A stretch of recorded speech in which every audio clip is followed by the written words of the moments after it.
मैंने ऑलरेडी बता रखा है कि मेरी Accenture journey till the resignation कैसी थी और मैंने एक्सेंचर क्विट कर दिया, क्यों किया, कैसे किया। अगर आपको जानना है तो आप कंप्लीट प्लेलिस्ट चेक कर सकते हो, लिंक आपको डिस्क्रिप्शन पे मिल जाएगा। आज के वीडियो में हम ये बात करेंगे कि जो मेरी सैलरी ग्रोथ रही एक्सेंचर में वो कैसी थी। मुझे जब मैंने एक्सेंचर ज्वाइन किया एज अ फ्रेशर तो मुझे जो इन हैंड सैलरी मिलती थी वो कितनी थी, और जब मैंने रिज़ाइन किया एक्सेंचर तब मेरी इन हैंड सैलरी कितनी थी। तो इस वीडियो को देख के आप एक रफ आइडिया लगा सकते हो कि अगर आप एक्सेंचर ज्वाइन करते हो एज अ फ्रेशर तो आपकी सैलरी ग्रोथ कैसी रहेगी। मैं अपना कंप्लीट आपको रिवील करने जा रहा हूँ, मेरी डे 1 से सैलरी कितनी थी और टिल द रेजिग्नेशन मेरी इन हैंड सैलरी कितनी रही थी।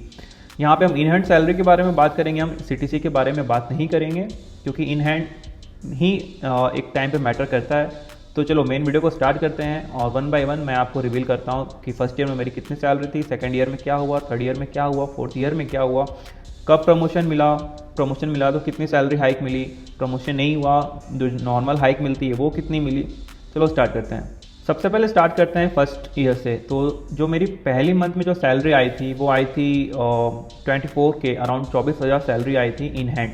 ठीक है, जब सेकेंड ईयर जब एक साल आप कंप्लीट कर लेते हो तो आपको या तो आपका प्रमोशन होता है अगर आप एलिजिबल हो, अगर आप एलिजिबल नहीं हो तो आपको नॉर्मल हाइक मिलता है। तो मुझे जो हाइक मिला था वो सिर्फ 3% का हाइक मिला था, और फिर जो मेरी इन हैंड सैलरी हो गई वो हो गई 25,000, अराउंड 25,000 हो गई। उसके बाद नेक्स्ट 1 ईयर मतलब मैंने जब 2 साल एक्सेंचर में कंप्लीट कर लिया तो I was eligible for the promotion.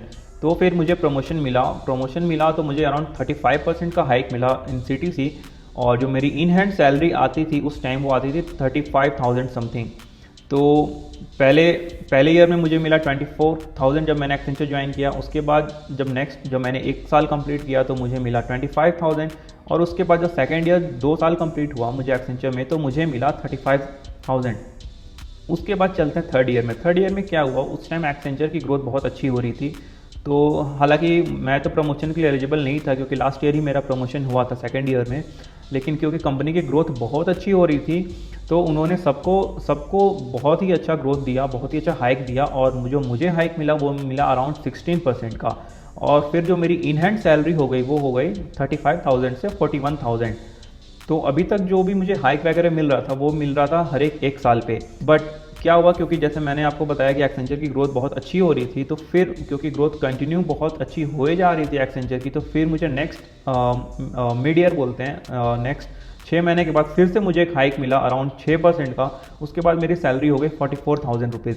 तो ये थी मेरी सैलरी जर्नी जब मैंने एज अ फ्रेशर ज्वाइन किया and till the resignation. Starting में मुझे 24,000 रुपये मिलते थे इन हैंड, और फिर जब लास्ट आते जब मैंने 4 साल कंप्लीट कर लिया तो मेरी इन हैंड सैलरी हो गई थी 44,000। तो आप देख सकते हो कहाँ 24,000 से 4 साल में मुझे मिला 44,000। तो आप गेस कर सकते हो कि अगर आप एक्सेंचर ज्वाइन करते हो तो 4 साल में आपकी ग्रोथ कहाँ से कहाँ होगी। हालांकि ऐसे सैलरी वगैरह कोई अपना रिवील नहीं करता है, बट क्योंकि मैं चाहता हूँ कि मेरा जो एक्सपीरियंस है वो उससे कुछ तो किसी और को हेल्प हो जाए, इसलिए मैंने ये ऐसा किया है। अगर आपको अच्छा लगे तो कमेंट में बताओ, वीडियो को लाइक करो एंड चैनल को सब्सक्राइब जरूर करना, क्योंकि हम आगे भी इसी टाइप के करियर ग्रोथ के रिलेटेड वीडियोस लाते रहेंगे इस चैनल पे। एंड आई होप आपको वीडियो ये अच्छा लगा होगा। तो मिलते हैं अगली बार, तब तक के लिए बाय बाय।